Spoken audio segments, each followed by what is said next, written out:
Rais wa serikali ya Iran, Masoud Pezeshkian, alitoa barua ya wazi kwa wananchi wa Marekani siku ya jana tarehe 1 mwezi wa 4 2026 kwa kipindi cha mvutano mkubwa wa kisiasa na kijeshi kati ya Iran, Marekani na washirika wake. Katika maudhui ya barua hiyo, Pezeshkian aliwataka wa Marekani kuangalia zaidi ya propaganda na taarifa potofu zinazowasilishwa Iran kama tishio, akisema mtazamo huo hauendani na historia wala hali halisi ya sasa.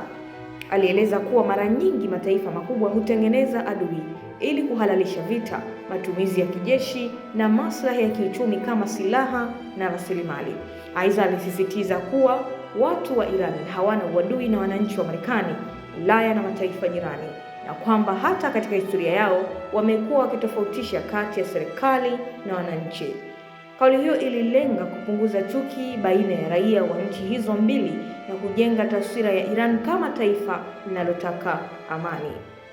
Katika sehemu nyingine ya barua, rais huyo alikosoa Marekani kwa kile kinachodaiwa kuwa inaendesha vita kwa maslahi ya Israel, akidai kuwa vita hivyo vinaweza kuigharimu Marekani maisha ya raia wake na fedha nyingi za walipa kodi.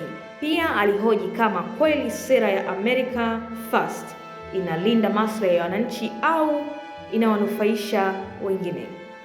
Pezeshkian pia alisisitiza kuwa Iran haijawahi kuanzisha vita bali imekuwa ikijilinda, huku akitaka njia ya mazungumzo na diplomasia ichukue nafasi ya mapigano.